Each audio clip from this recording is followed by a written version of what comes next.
Picture this. You walk into a supermarket. You're not looking for anything fancy, just toilet paper. But the shelf is bare. It's been empty for weeks. You check your pocket for your wallet, but you didn't bring one. Instead, you're carrying a backpack. Inside is a brick of cash, millions in currency. And what does that backpack of money buy you today? 1 cup of coffee, no milk. Now, let's go back in time. Imagine living in a country sitting on the largest proven oil reserves on Earth, more than Saudi Arabia or Russia. You're standing on a golden ticket worth trillions. In the 1970s, this nation was called Saudi Venezuela. It was the richest country in South America. Its money was so strong that its citizens, nicknamed Dom Dos Give Me Two, would travel to Miami and buy 2 of everything: TVs, cars, condos. It was a paradise of plenty. Fast forward to today. The economy has shrunk by 80%, a collapse deeper than America's Great Depression. About 7.7 million people, a quarter of the population, have fled. Inflation reached numbers so high calculators ran out of zeros. How? How do you fail so spectacularly? How do you turn a nation with 300 billion barrels of oil into a place where people hunt stray dogs for food? It wasn't an accident. It was a masterclass in terrible decisions. A step-by-step guide to dismantling a civilization. So grab a notebook and maybe some canned goods, just in case. Today, we'll learn how to bankrupt a country in 10 easy steps. Step 1. Put all your eggs in one very volatile basket. First, set the stage. The year is 1998. Oil prices are crashing, down to about $10 a barrel. Venezuela is a democracy, but people are tired. Tired of corruption, poverty, and the same 2 parties swapping power for decades. Enter Hugo Chavez. Charismatic, a former paratrooper who once led a failed coup. He runs for president promising 24th century socialism. He vows to take the nation's oil wealth and give it to the poor. People love it. He wins in a landslide. Then, something wacky happens. Right after Chavez takes office, oil prices begin to rise and rise. By 2008, oil hits $147 a barrel. Over a decade, Venezuela rakes in around $1 trillion in oil revenue. It's the biggest economic party in Latin American history. But there's a curse that often comes with sudden wealth, and Venezuela was about to learn it the hard way. If you want to destroy a country, step 1 is simple. Become completely dependent on one source of income, and then ruin the very people who manage it. Economists call this the resource curse, or Dutch disease. It's when a country becomes so focused on exporting one resource like oil that its currency gets too strong, making everything else it produces too expensive for other countries to buy. Local factories close. The economy becomes a one-trick pony. Venezuela didn't just catch this disease, it embraced it. Here was the first major mistake. When you have a resource as unpredictable as oil, smart countries create a sovereign wealth fund. Norway does this. When oil prices are high, you save the extra money. When prices crash, and they always crash, you use those savings so your people don't suffer. Chavez looked at that idea and said no. Instead, he spent every dollar. He funded missions, huge social programs for free healthcare, education, and cheap food. And to be fair, for a while it worked. Poverty fell. People ate better. Literacy rose. If the story stopped here, Chavez might be remembered as a hero. But he was paying for permanent social programs with temporary oil money. It's like using a lottery jackpot to buy a mansion with a massive mortgage. You feel rich now, but you've built a life that requires you to win the lottery every single month. To keep the money flowing,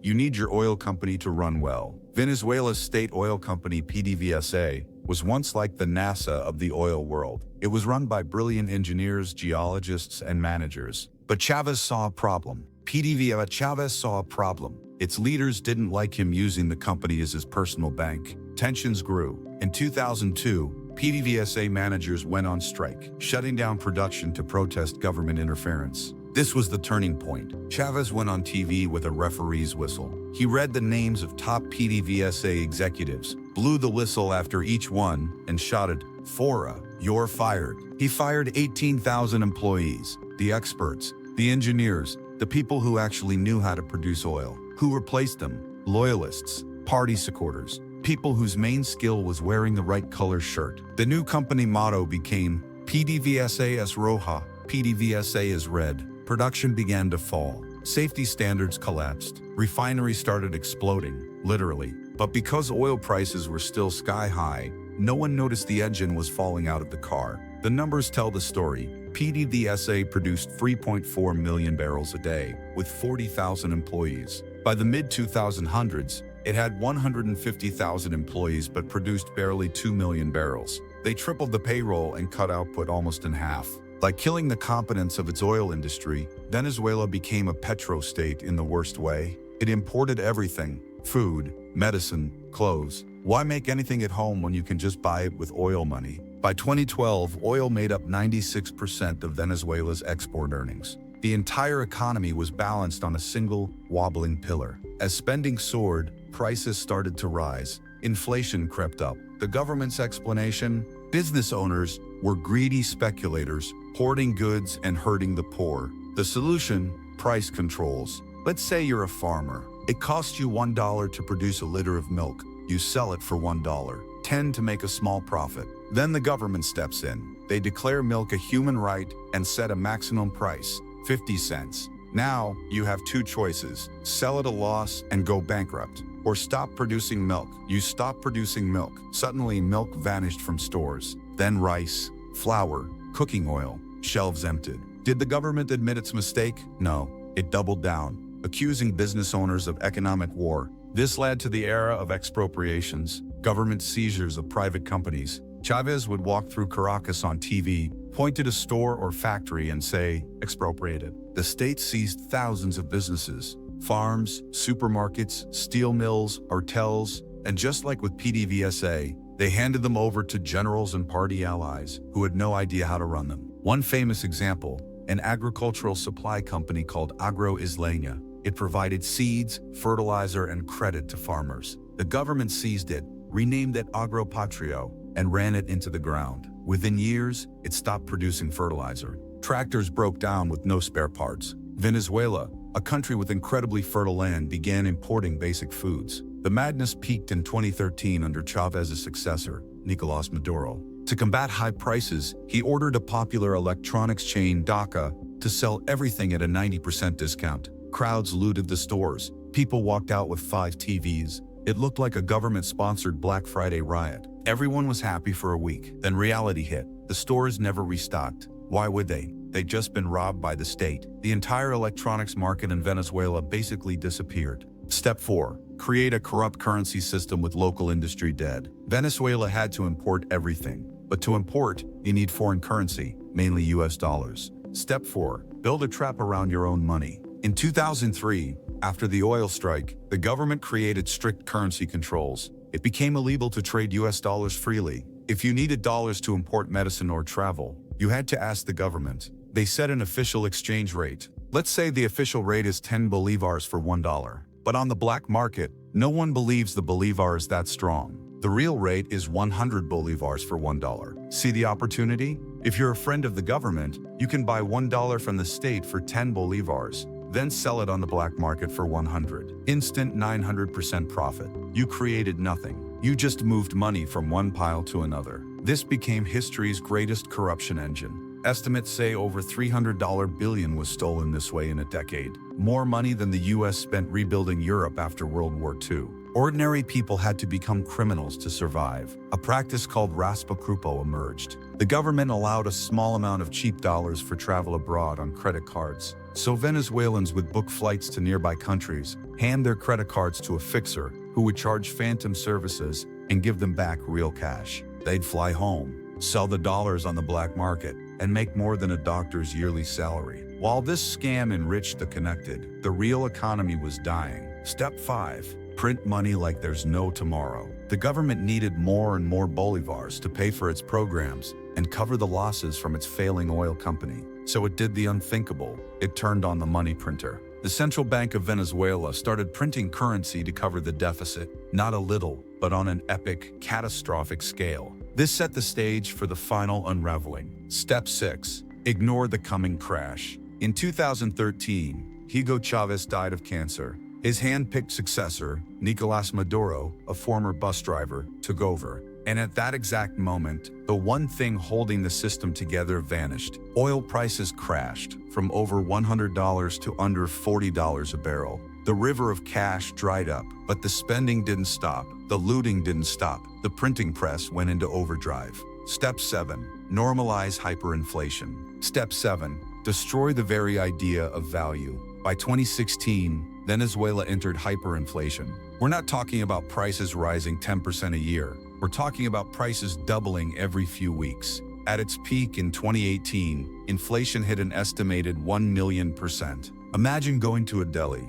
You ask for the price of ham. The clerk says 50,000 bolivars. You get in line. By the time you reach the counter 15 minutes later, the price is 65,000. Shops stopped using price tags. Instead, they weighed money. A stack of bills might buy you some cheese if it weighed enough. This led to one of the most surreal economic adaptations: video game farming. Young Venezuelans with an internet connection realized their currency was worthless, but virtual gold in games like World of Warcraft or RuneScape had real value. They spent hours killing digital monsters to earn game gold, then sold it online for real US dollars. For a time, a skilled game farmer could earn more than a heart surgeon in Caracas. But you can't eat digital gold. Malnutrition soared. The average Venezuelan lost nearly 20 pounds of body weight unintentionally. The government's response? Maduro joked on TV about the Maduro diet. They launched Plan Rabbit, giving people rabbits to breed for food. But people kept them as pets.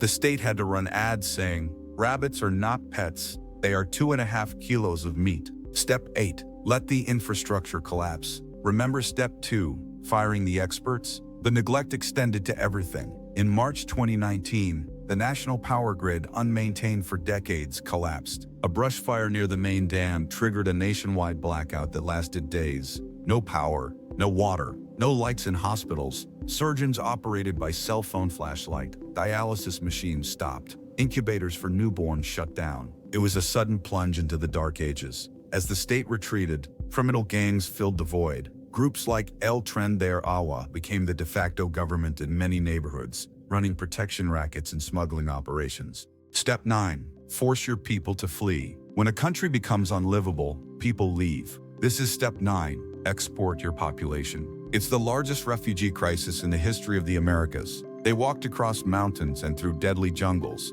like the Darien Gap, risking everything. The exodus served a dark purpose for the government. It reduced the number of mouths to feed and created a stream of remittances. Those abroad sent dollars back home, which became a lifeline for those left behind and a source of hard currency for the regime. Step 10. Create a two-tier society of haves and have-nothings. The final step: surrender to reality, but only partly. By 2021, the government gave up enforcing many price controls and silently allowed the US dollar to circulate. Supermarkets filled up again with imported goods. You could buy Nutella, Oreos, and cheese, but a jar of Nutella cost $15, and the minimum wage for a public worker was about $3 a month. Venezuela became a nation of two parallel worlds: a tiny elite with access to dollars, the bodegon economy, living in imported luxury, and the vast majority surviving on meager government food boxes, known as clap boxes, often containing low-quality,